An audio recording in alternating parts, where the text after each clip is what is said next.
All right. Hello, everyone. My name is Lynn McEntee. I'm your host for Spotlight on Youth. This is Youth for Change, and we are a national video podcast. We're very excited to see you today. I thought I would start out by just highlighting our social media. If you wanted to get in touch with us, you can get in touch with us on Instagram, Youth for Change Canada, and our Facebook at Youth for Change Organization, our Twitter at Youth for CA, YouTube, Youth for Change, and our website, of course, is youthforchange.ca. If you have any ideas for a show, always open to ideas, and you can get in touch with me at lynn@youthforchange.ca. Today, we are highlighting three guests, actually, and the core themes for this show are youth-driven initiatives and empowerment, story sharing, resources, and community engagement.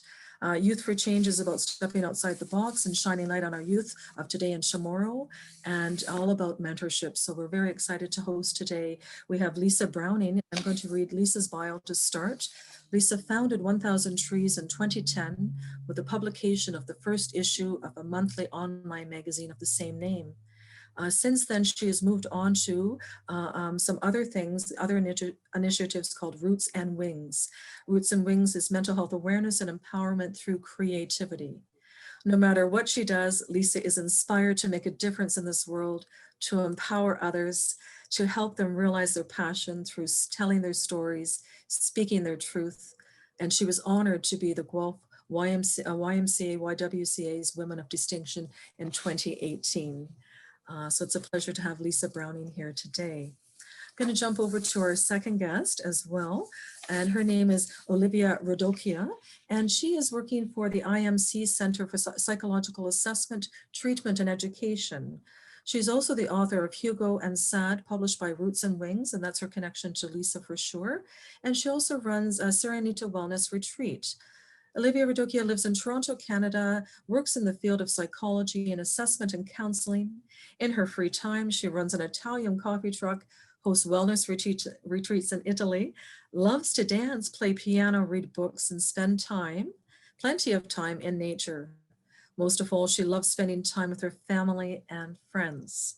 And I'll jump over to our youth representative, Maya Cerbu, who's coming to us from Nova Scotia, Dartmouth, Nova Scotia.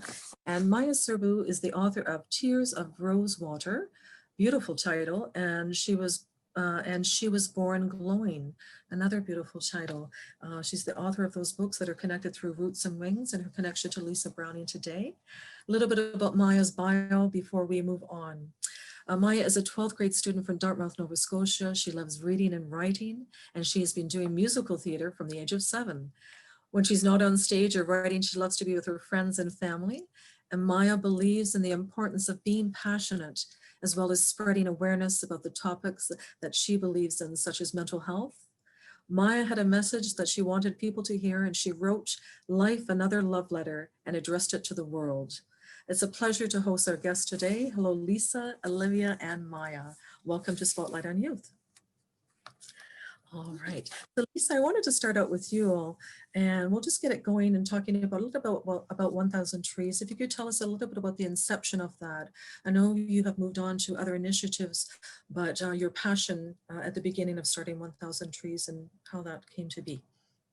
Yeah, that was about probably 10 years ago now. And I, at the time, was doing I was on a lot of committees and doing a lot of that in terms of giving back to the community. Didn't want to do that anymore. Didn't want to be sitting in meetings all the time. So I quit everything.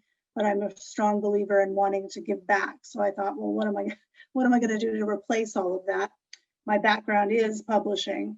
Always wanted to have a magazine. So bit by bit, walking on the trail, and the trees talk to you. And I thought, well, let's do an online magazine. I knew I wanted it to be health and wellness related, all of that. So I sort of developed that in my head. And then it was a question of what was I going to name it. And at the time, there was a friend of mine, her husband, who was mid-40s, I believe, had been diagnosed with stage 4 lung cancer, hadn't smoked a day in his life. He was an outdoorsman. He was on the national rowing team. He was craziness. And he was a teacher in one of the high schools here in Guelph and founded what's called the Community Environmental Leadership Program, which is an outdoor program for high school students. So while he was dealing with cancer, he had started a blog and to document his journey, and that impressed me so much that he had the courage and the vulnerability to do that. So as I was reading his blog the last few days, he couldn't write it anymore, but his wife took over for him. And on this day, as I was trying to figure out what I was going to call this magazine, she posted a blog saying that his kelp students had planted 1,000 trees in his honor on a hiking trail in Guelph here. And my name. So that's how I got the name. So from there, it got a lot of writers doing things, and then started doing some anthologies of empowerment stories, and it grew and it grew and it grew, and now I do children's books and some anthologies, poetry. Yeah. That's very good. Was that Mike Elric? Yes. Yes, Yes. As you were describing that, that's who I thought of right away. Wow, interesting. Yeah, 1,000 trees. I totally remember the kelp program. Remember him as well, and his contributions to. Yeah. And, Amazing. It was yeah, amazing. very amazing. Wow.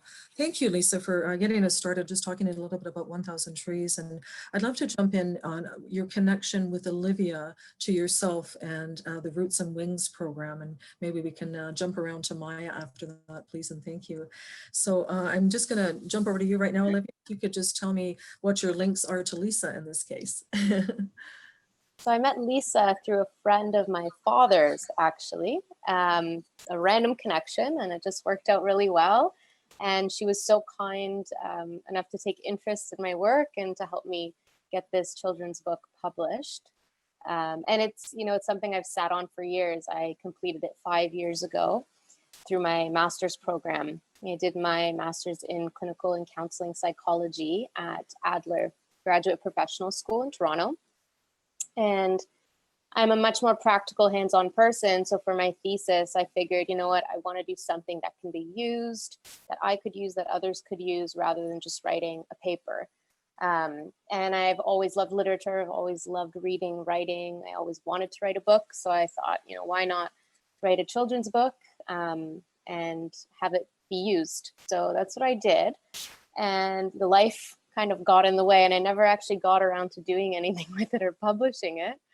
And my parents would always remind me, you have to get around to that book. And yeah, I know. And then my dad luckily just put me in touch with someone who introduced me to Lisa, and it just went from there. So it's very exciting. Lisa, can you then tell us, before we jump over to Maya, could you tell us about that process for you and how people seek you out and sort of how that process works for someone finding you? Well, I can't really answer that, Lynn, because sometimes I don't really know. I mean, I do a lot of promotion on social media, mostly Facebook, and I know a lot of people that way, and people talk. And I mean, often I will get emails from people or even phone calls now from people, and I'm like, how did you get connected with me? And there's sometimes a chain of people, and sometimes it's like Olivia, it's one person that, oh, you need to call Lisa. So it was really cool, because at the time that I found out about Olivia's book is when I was starting to think about Roots and Wings, which was the mental health stuff. And I thought, well, how perfect is this? Mm-hmm. So it was great to be able to get that up, because I'm trying to do a lot of linking the books with the mental health side of things as well. Would you mind if I ask then why why are you passionate about mental health? And then I jump over to Maya, maybe just to give it a little moment for her to speak. Yes, why is it important to you, the subject of mental health? Me? You're talking? Yes. Oh, okay. Yes, Lisa, yeah, for sure. Okay. I was in an abusive relationship for about 10 years ago. And as a result of that, I ended up in Homewood with PTSD. I was suicidal. And it took me a good long time to get past that. I mean, I've always been, say, interested in, but passionate about wellness in all aspects of it. But the mental health thing, there's so many levels to that. And having gone through what I did go through, I mean, being put into Homewood under Form, or into the hospital under Form 1, which is suicide watch, was a big wake up call for me. So as I worked through that process and did Homewood's programs and all of that, it was quite eye-opening, and I realized, you know, vulnerability is not a bad thing. Speaking your truth, being raw, being real. So I try to help people do just that. Thank you, Lisa. Thank you for keeping it raw and real. I appreciate that very, very much. Thank you. Maya, I wondered if you could take a moment to tell us about you and why you started writing, why you started the writing process and the connection to mental health. Since I was little, I would write in school, and English class was my favorite subject. And from a young age, teachers would read my work and be like, I'd be the example they'd share with the class. And I hated it because I was embarrassed. But I really liked writing. I didn't really start writing poetry until grade 8, I think. My parents got a divorce, and it really was like a really hard time for my whole family, but me, like, in different ways than, you know, as a young child, teenager, trying to figure out my own, you know, who I want to be, and then like your whole family just like kind of implodes. It's like a big culture shock. So writing really helped me say things that I didn't know how to say out loud, or like how I didn't know how to express in any other way than like metaphorically or poetically. Thank you, Maya. Thank you. Olivia, could I speak to you then in terms of the education field and the psychological field, the work that you're doing?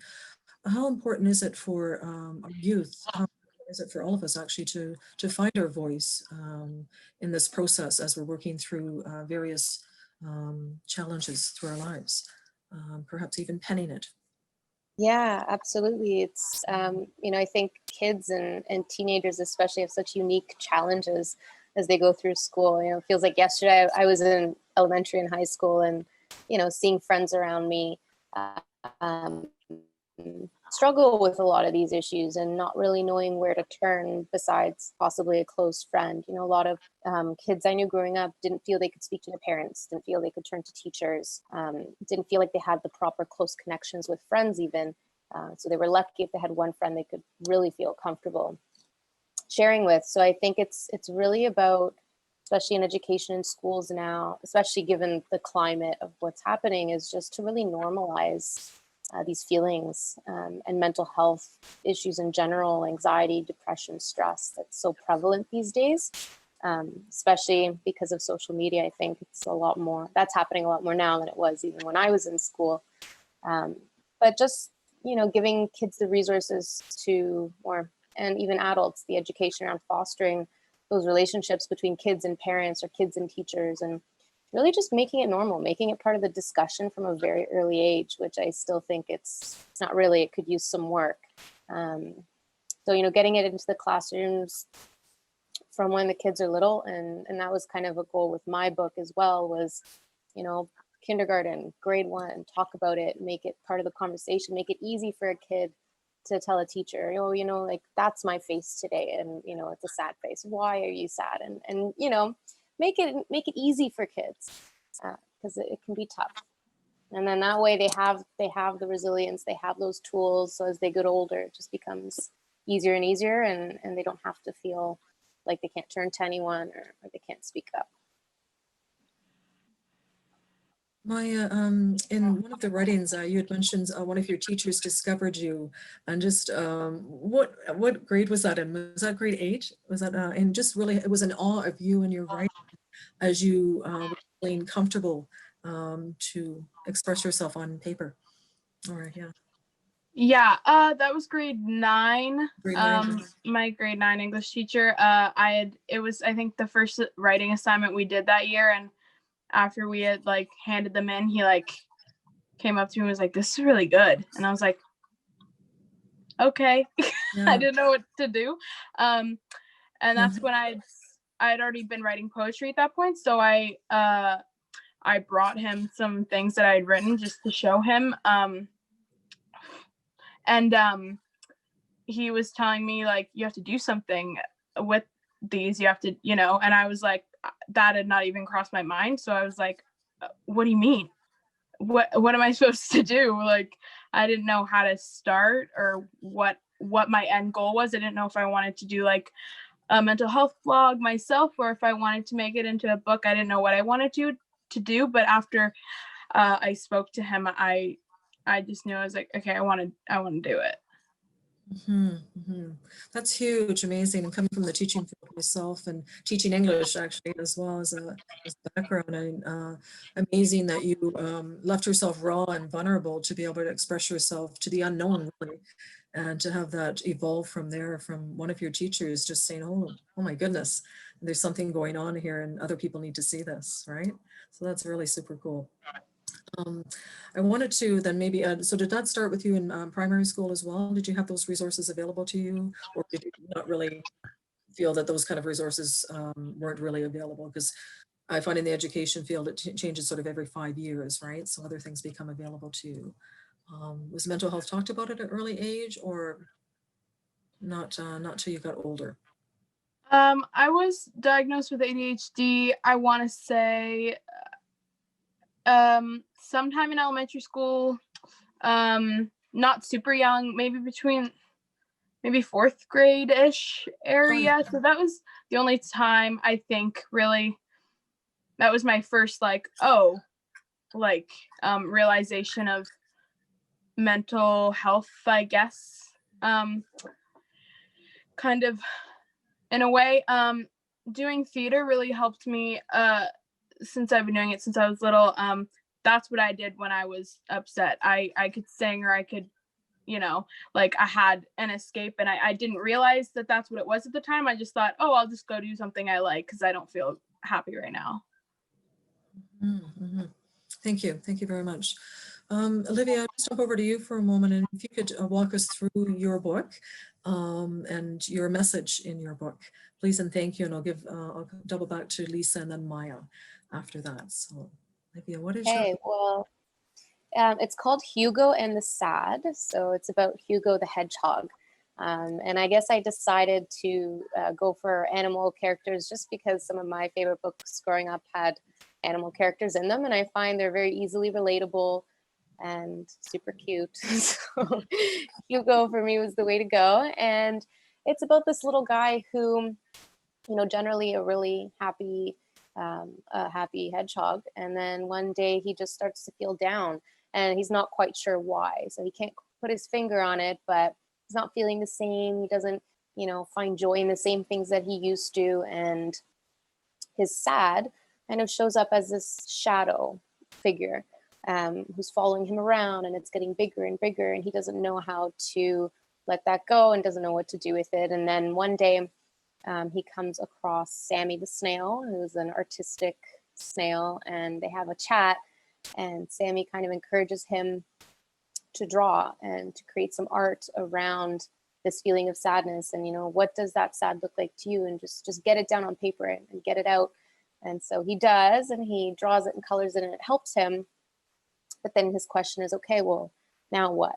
I drew, but now what? And so Sammy gives him a blue balloon and says, why don't you attach it to this balloon and we can watch it float away and you can let it go. So just bringing in some ideas of mindfulness as well as art therapy.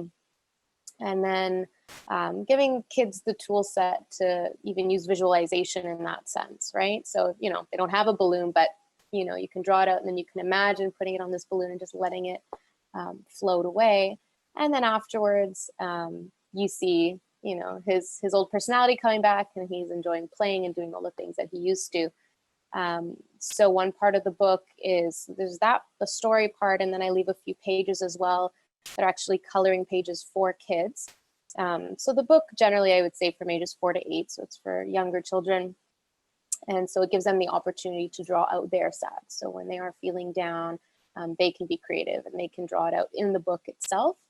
And then I also included, this was part of my research project thesis, but I decided to keep it in to publish the book as well. And it's a resource section. So for parents or teachers, and it just goes through, you know, what does sadness look like in kids, how to build resilience, some tips around that. So it's quite a few pages of activities and tips. And then I actually list some community resources as well that they can look up online. Olivia, when you thought of writing this book, pardon me, how did you? Why that particular idea? And you said it was about 5 years ago. So I was just curious, like, how did you, was it painstaking for you, or one piece at a time? Walk us through it. So I've always loved working with kids, and that's why I chose to do a children's book rather than any other sort of resource or manual. I just always prefer to take a creative route, and I grew up around a lot of kids because my mom's a speech pathologist and would work privately from home. So I was always around these kids. I would help out at the summer camps, and I would get to, you know, help teach them and do the activities. And I've seen how creative kids are and how much they love to just express themselves when given the opportunity. So the idea just kind of popped into my head, and there was definitely some work around figuring out, you know, what are the characters like, and creating the actual story itself. And I had to find an illustrator because I'm not an artist in that sense. So finding the right kind of illustrator. Yeah, who's the illustrator? Her name is Nadia, and I found her online, and I just loved her work that she did. And so we chatted for a while just about my vision, and she did a really great job, you know, using really light pastel colors, making it very flowy and beautiful. So that worked out very well. And I think overall the writing process, it wasn't painstaking. It flowed pretty easily. And my cousin is a writer as well. So I had her read it over and give me some tips and kind of edit it with me. But I think the actual research paper was a lot more work than the book itself. The book was very enjoyable to do. And the response from children? So I only had it in PDF. So I had it printed out, and I made a bunch of copies for myself and my family. And I have 2 young cousins who at the time were within that age range. So it was perfect. So they really enjoyed it. And I did give it to some of my friends and their children as well. And the response has been really positive. And I think parents appreciate the fact that they can engage with the child with the book, right? So they can sit and they can watch them color and engage them in conversation while they do that. So if anything does come up, it's a very fun activity, and it's a fun way to talk about these things. Mm-hmm, mm-hmm. And then before we jump over to Maya, or Lisa and Maya, the resource component, why put that in there? So I did it mainly for the academic portion of my master's thesis, because as a resource for a thesis, you really want to make it as thorough as possible. But I figured, you know what, if this is going to be in schools or clinics or, you know, pediatricians' offices, then it just takes it to another level, having that section for parents and teachers where it gives them some guidance, very practical advice, tools that they can use immediately with kids. So, you know, they don't have to go searching Google and getting lost on the internet trying to figure out how to talk to their child or what kind of things to do with them. It's all laid out right there. So in terms of first steps, it just makes things very easy. Mm-hmm. Thank you. And as far as in your work that you do with IMC, do you, what's the crossover for you in terms of the engagement and the type of clientele that you would see? And if you don't mind just expanding on that a little bit more, how that ties into your work. Yeah.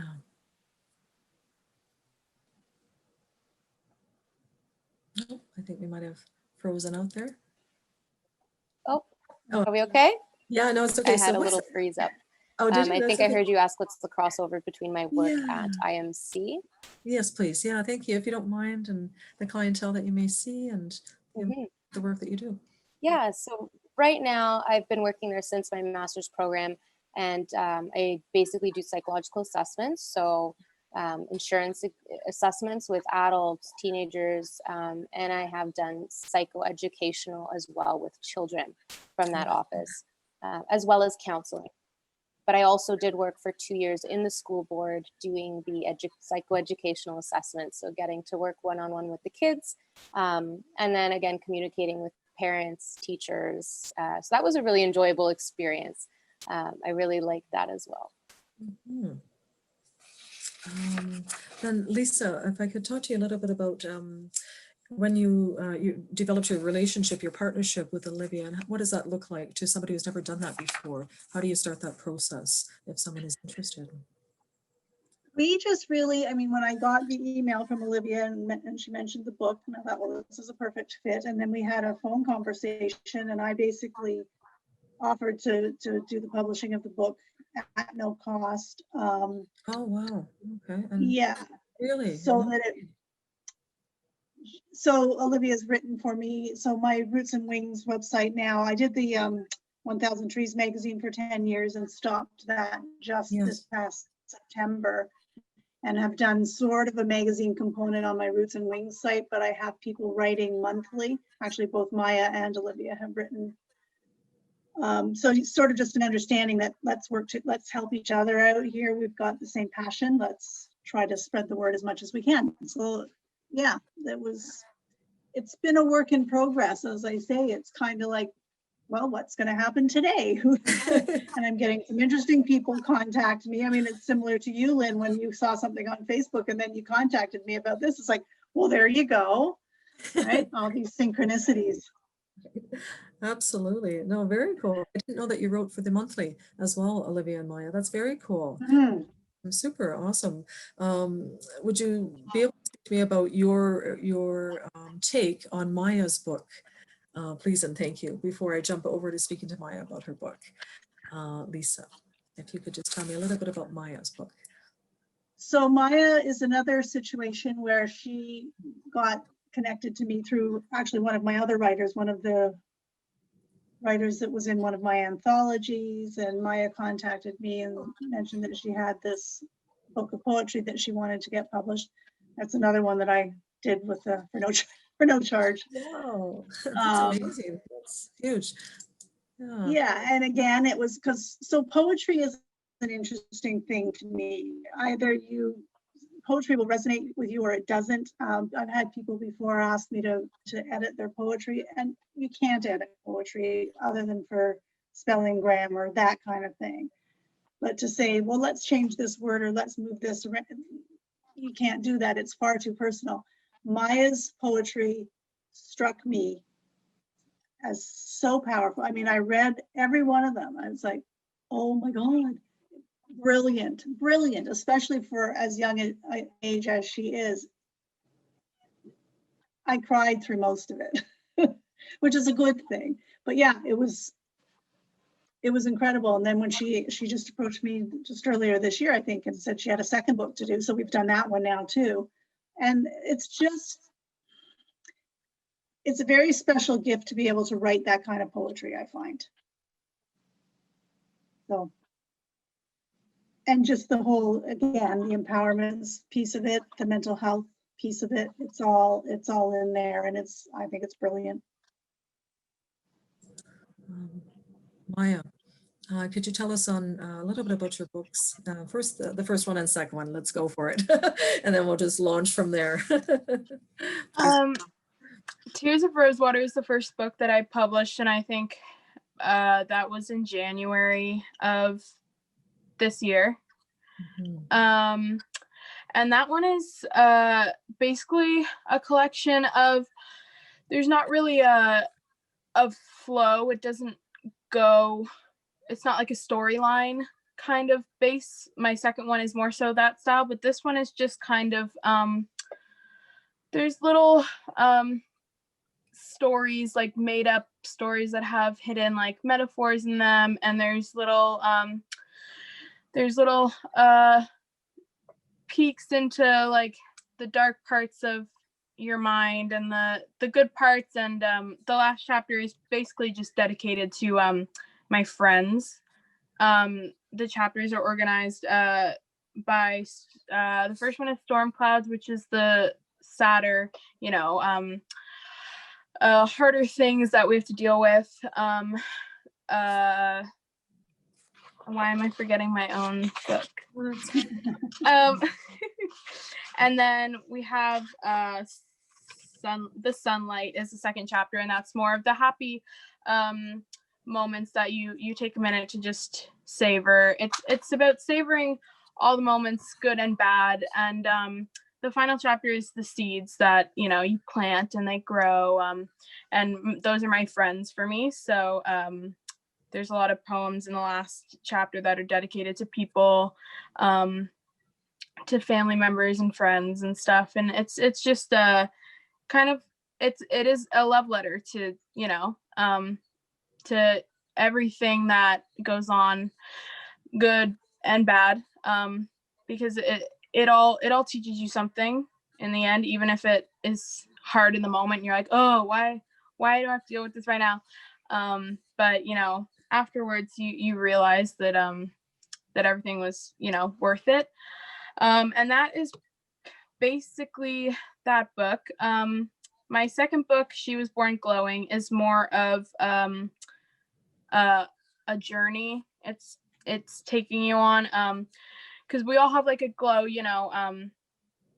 something that makes you light up inside, and sometimes you find that you're losing that, and that's where you find the darker side of mental health, when you feel like you've lost your glow, or you don't know how to get it back. And that's kind of the first chapter, is realizing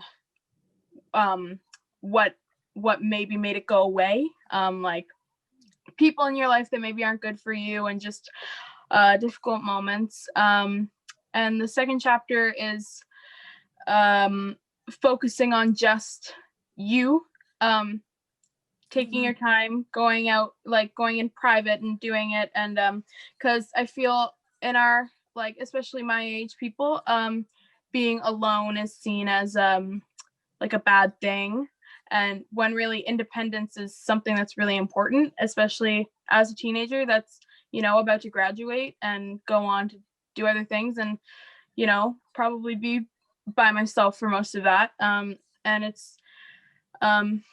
it's just good to be okay and comfortable with your own company. And that's what the main purpose of this book is really about. And then finally, the last chapter of this book is, once you've found yourself again, you're able to open yourself back up to everybody else in your life, and allow them to come back in. Do you mind if I ask how your peers responded to both books, about the process of you allowing yourself to be vulnerable? Yeah, sure. I didn't tell anybody really that I was writing, because by the time that I had been approached by my teacher about doing something, I had already had probably almost 100 poems written. So I wasn't in a rush. I've never sat down and been like, okay, you need to finish, you have to pump out 10 poems. Like, I've never forced myself to write anything. I just wait, and when I feel the need to write something, I write it. Sometimes that's not good, because it happens at bad times where I don't have anything to write with. But it's the most genuine, and it's the most honest that way, is how you get the most real poetry. And so nobody really knew except for my close friends and my family, because it was such a long process of writing, and finally being like, okay, well, now I have to think of a title, and putting the whole thing together, and then finding someone to publish for me. So I kind of just had announced it on social media once it was available for purchase. And I got a lot of positive feedback from my friends at my school, and friends that I know from theater and like other places in my life. And it was very successful announcement. Like, I didn't get any negative feedback, and same with the second book. Were there any adults that reached out to you after that? Adults in your life, teachers, neighbors, etc., mentors? I did. I got asked back to my junior high by my grade 9 English teacher and my grade 9 guidance counselor. Awesome. Asked back to speak to the. I helped run a girls group when I was there, so she asked me to come back and speak to the girls again about my book and the process and stuff. And it was just a chance to see them again and deliver books. I brought some copies to them to see if anybody wanted to buy any. So yeah, that's been great, and I'm actually planning on going social distance outside to deliver the new books to them this week. Oh, congratulations. Thank you. That is huge. Awesome. Maya, how did you meet Lisa? I met Lisa through a friend of my mother's, actually. Oh, yes. That had also worked with Lisa. And my mom had mentioned it to me a few times. Oh, why don't you message Tanya and ask her? And I was like, okay. So I did, and she set us up, and I had emailed Lisa and explained to her what I wanted to do, and that it had been really hard to find a publisher because I am 17.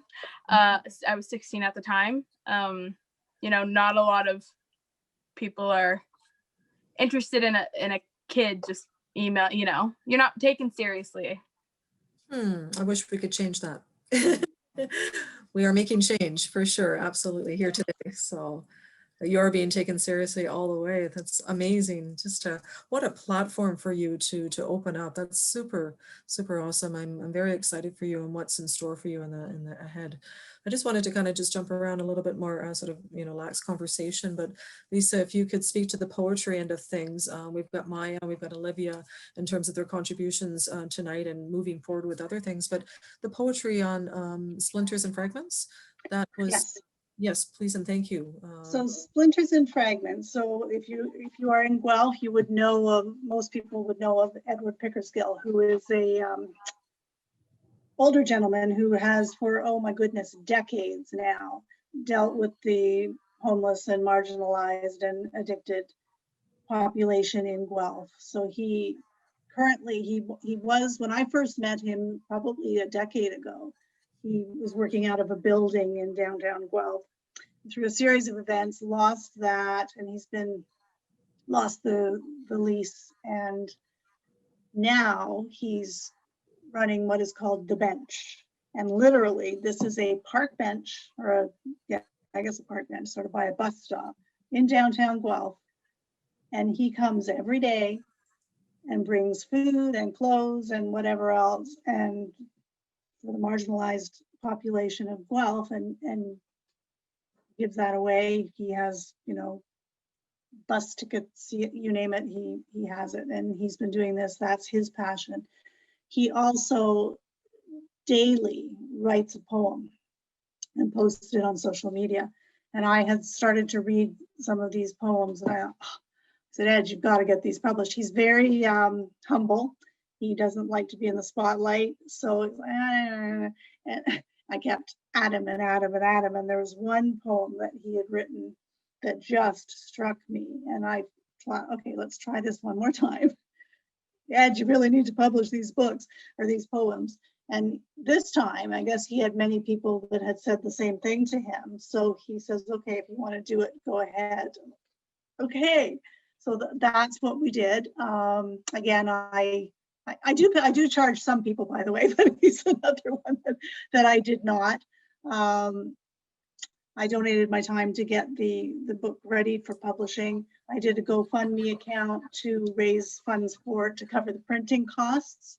And we raised all but $400 of the $1,400 that it cost to print these books. We did 500 copies.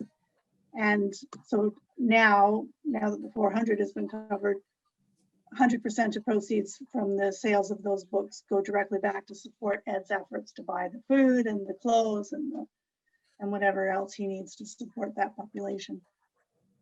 And his book, his poetry reminds me of Maya's, or vice versa. it's raw and it's real, and that's what makes it powerful. That's what I was thinking, the correlation there for sure. And Yeah. Ed's, at a different stage in his life as well too. And Right. he's a very well-known fixture and the bench, and so very raw material. So this is spoken from his heart for sure. Do you have any piece that you might be able to share from Ed's book that's close by? Or I do. It's right beside me. I thought you I might was ask wondering. that. I will read the poem that was the one that took me over the edge, and I said, okay, we have to do this. Yes, yeah, for sure. Once upon a time, a daughter explained out of the blue to me, you do the things you do because you cannot give birth to babies. It's compensation, she explained. You create places and things as wombs for people to live in while they get fixed or ready to start over. And when she finished making her comment, went back to reading her book of homework. Next day, she said, it must be frustrating to be a man like you.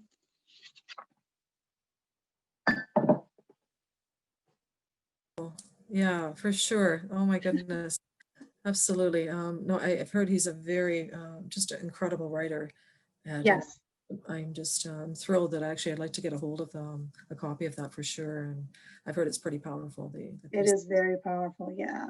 He's on the front lines for sure for Maya and Olivia and anyone else listening. This is a gentleman that's the front lines of working with the homeless and addiction control and enablers. He's enabling people to get things back in order in their lives. Wow, that's incredible. Thank you so much. Maya, do you mind if I speak to you just in terms of adults and their perception to poetry and sharing personal stories for you as a youth? And the perception for adults in their lives to perhaps incorporate the writing process for them, understanding the need to discuss mental health, being open, much like it is our diet, we need to feed ourselves daily, right? We need to maintain our mental health. Do you see that that's sometimes a subject that's shied away from, or do you feel it's opening up as you're discovering this writing process and field for you? Yeah, for sure. I think that now more so than ever, we are a lot more open to listening to other people, and being more okay with being vulnerable and being like, hey, like I need help, and reaching out, and uh adults are providing resources for us to do so. And I do think that we still obviously have a long way to go. And that, where the issue of romanticizing some of these issues comes into play, I find sometimes, and really like diving into what's underneath all of it. Everybody can say they have anxiety, but like deep down, you need to get to the root of what causes you anxiety, which is going to be completely different from somebody else. Everybody's got their own. Nobody has perfect mental health, but and nobody's mental health is the same. And I think that is one of the issues that we're still starting to realize. Well, okay, this method helps her with her anxiety. Why isn't it helping you? Like, it's just a different, type of, and some medication people prefer not to take. It's just about adapting to everybody's different needs surrounding mental health. Wow. Very eloquent. That's awesome. Maya, you're beyond your years for sure. Absolutely. Olivia, could I speak to you then professionally in terms of what Maya is speaking about and opening up the conversation and how important it is for us as families and communities to open up the conversation for mental health awareness? Yeah, absolutely. I think, as Maya said, I guess now more than ever, just, given the COVID situation and spending all this time at home with your families, which I'm sure is really difficult for certain individuals and certain families to do so, and other people become closer during that time. So it's really interesting to watch the dynamics as they play out. But I think that it's really important to be able to take a holistic standpoint when you're looking at mental health, especially within families and within communities. And I like to, when I work with clients, I explain about the 4 bodies. So I feel like everyone has 4 bodies. We have the physical, the mental, the emotional, and the spiritual. And unless all of these are taken care of, you know, your mental health won't be what it could be, and you're going to hit those roadblocks. So, you know, you can go to all the counseling every week. You can talk to a counselor, but if your nutrition is poor and you're not getting physical exercise and you don't have loving relationships either with family or friends, then it's not going to be as helpful as it could. So I think it's really about including all of those things in the conversation, not just mental health, not just, you know, like Maya said, these are the ways that you can deal with anxiety. That's going to work maybe for a small handful of people, but it's really about giving individuals tools for them to look inside themselves and start to understand these things and learn how to take care of themselves in a holistic way. And really just, I really think now more than ever, social bonds are very important. And I know there's a lot of anxiety around seeing people and getting out there and, you know, getting together or going out, but I think it's extremely important. So I would encourage everyone to, you know, to the best of their capabilities, to continue to create those bonds.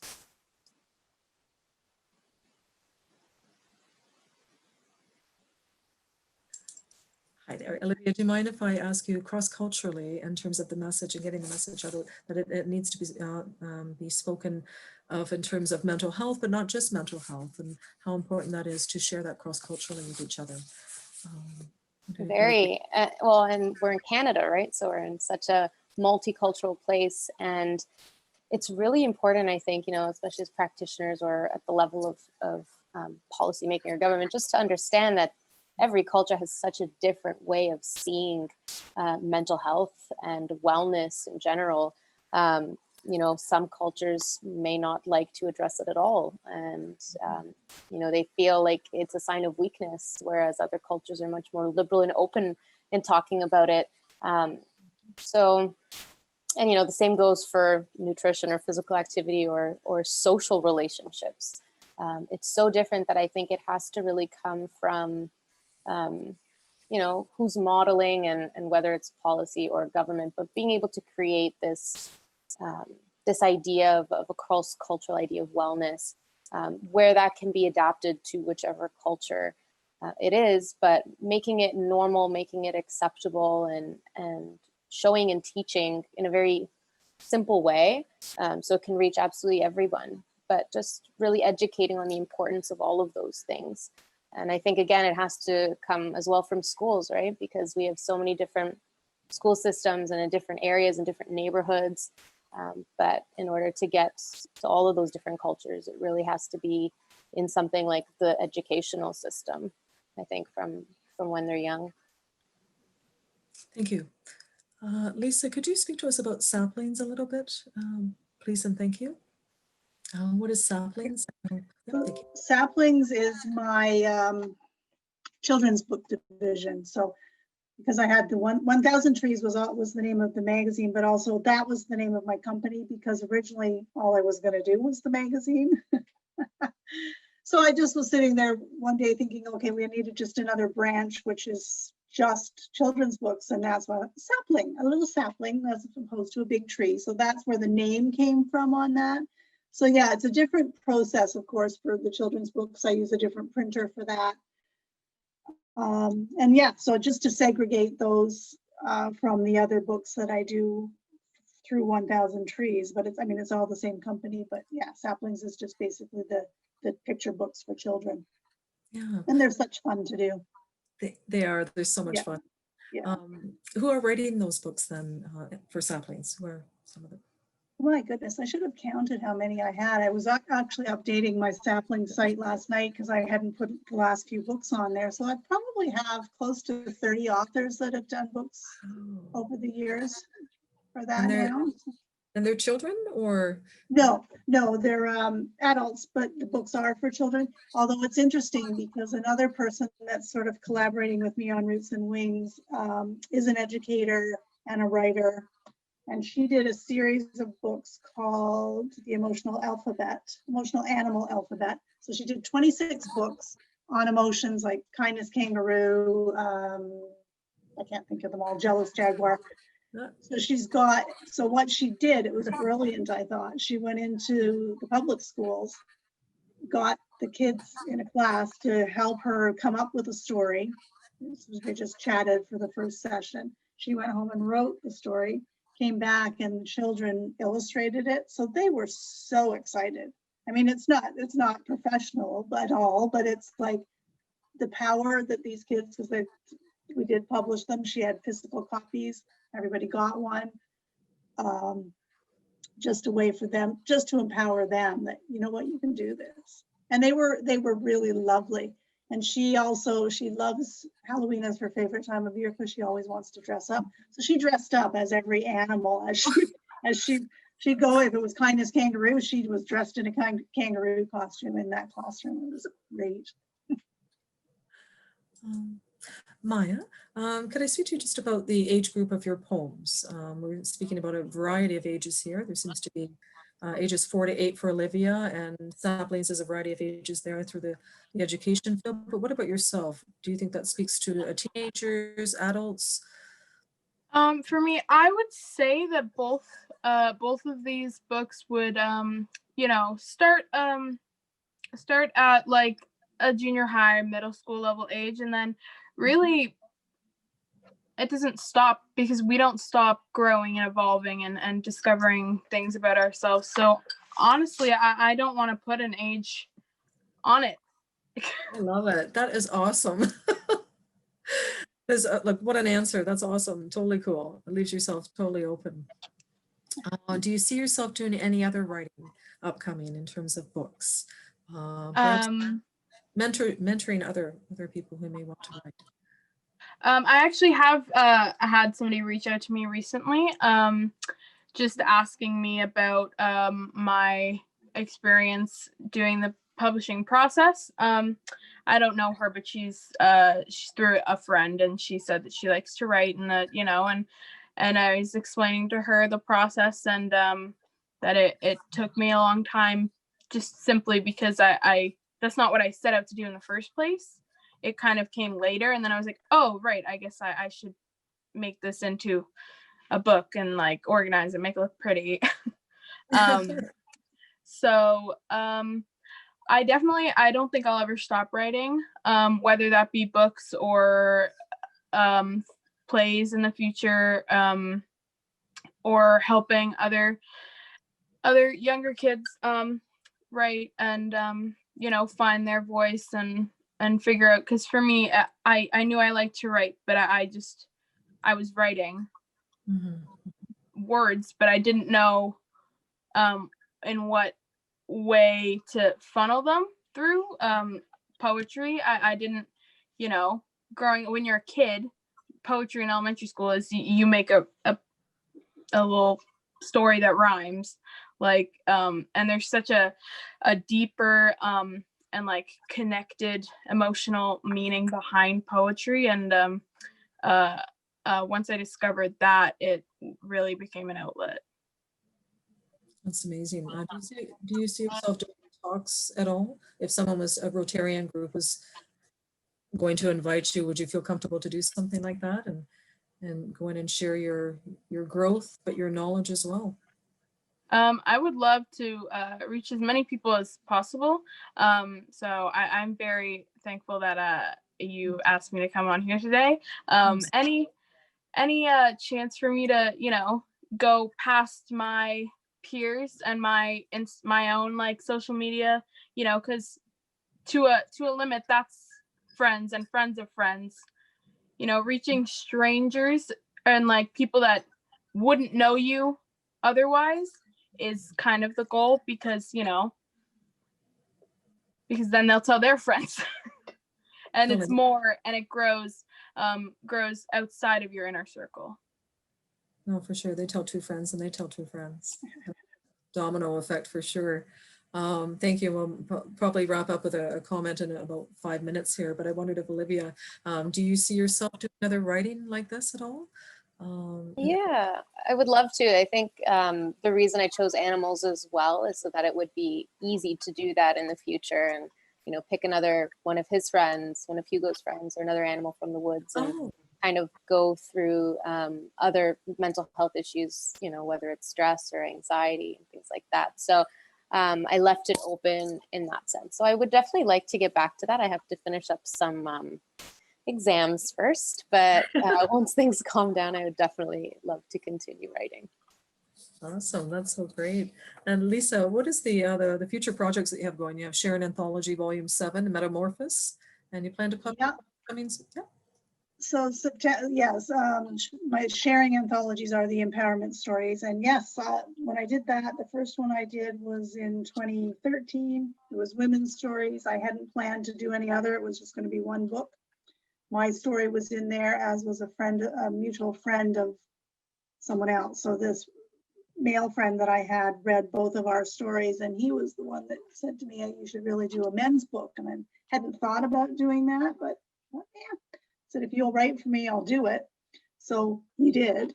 And so then the men's book was born. And it was interesting because in the women's book, the majority, if not everybody, when I asked for feedback, said, "Thank you so much for allowing us a platform to tell our stories." The men, without exception, said, "Thank you for allowing us to be vulnerable." And I thought that was so incredible. And wow, there's such a difference. So I did do back and forth every other year, like I did men, women, men, women. With volume 6, which just came out earlier this year, it's the first time I combined both men's and women's, because I thought, you know what, I don't want to segregate anymore. And the gender identity issues that, I thought, wait a minute now, I'm pigeonholing people into this or that. I don't want to do that. So now I'm just doing anthologies of empowerment stories, who's ever. But with volume 7, I hadn't planned to do it right away, but I started getting people emailing me asking when the next one was coming out because they wanted to write for it. Well, I guess we better do that then. So that's coming out in the spring. I still have a few spots left for writers for that. And then Metamorphosis is my own story about dealing with the emotional abuse and resultant PTSD and all of that. So I'm trying to get working on that. I tend to help other people get their stories out and leave mine sitting on the back burner there, but it's time. Can I ask, in terms of audio, these stories just sound truly incredible and amazing. Do you ever see yourself taking them into the audio capacity? Sorry, taking them into, Audio I storytelling. didn't hear you. Yeah. Do you ever see yourself doing audio? Well, you know what, as we're sitting here listening to all of this, it's a possibility for sure. Yeah. Yeah, No, yeah, I think that would be kind of interesting to do.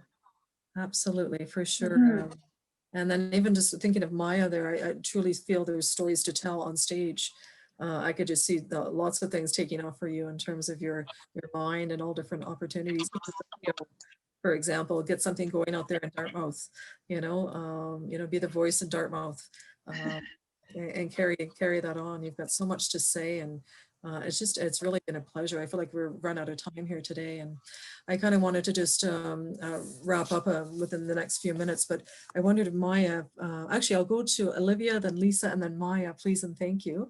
If you were to give some advice to anyone wanting to start out this process of writing, or as an adult, but also as a youth, what would some of that advice be as far as in stepping outside the box? I know for me, I used to enjoy writing a lot when I was young, and then I stopped when I was a bit older in university and as an adult. So I think what really helped me was just to be able to tap back into my younger self, like the self that never really experienced, a lot of judgment, whether it was from professors or in the workplace or from other adults, and just getting back to that place of joy with writing, joy, excitement, and vulnerability, like you said. So being able just to tap into that that younger self, whether it's just doing activities you love or getting in a space and creating a really beautiful space to get creative in, you know, even just aesthetically, whatever makes you happy and whatever is beautiful to you. Creating that space, and of course reaching out to mentors, people you know who are writers. It never hurts to reach out. I think people are so much more willing to help than we think, and you know, as it was in my case with Lisa. So yeah, just reaching out and asking. Thank you. It's awesome. Thank you so much. Lisa, any advice for up and coming writers, whether they be an adult or youth? Youth is our program at Spotlight on Youth, but about stepping outside the box, perhaps, and trying something new. Everyone, I mean, I strongly believe everybody has a story, right? Something that has caused you to grow, I mean, not necessarily everybody has struggled a lot, or their struggles are different levels, but certainly everybody has something to say. And a lot of people, when I talk to them, it's like, oh, what would I write about? Well, there's something that, you know, even with the sharing anthologies that I do, which are just shorter submissions, there's something that you have. Everybody's got something to say. Everybody's got something worthwhile to say. And to, you know, to downplay that and say, nobody would want to read what I have to say, or that's not true. And even if you touch one person with a story that you've written, or saying, I got through this, and somebody else is going through the same thing, one person could read that and say, wow, you made it through, maybe I can make it through too. It's so powerful. Most of the people that write for my anthologies have said the same thing. It's powerful sharing your story, but it's also powerful reading other people's stories. It's what makes us human, right? Oh, absolutely. Thank you. Thank you very much. Maya, yourself, and in terms of recommendations for any youth trying this out for the first time, or just being able to dabble in it, anything about stepping outside the box, any words of wisdom? Passion is not something that can be forced. You need to, you know, let it come naturally to you, and you can sense the genuineness in someone's writing. You can tell when it's just someone has written what they think will sound nice,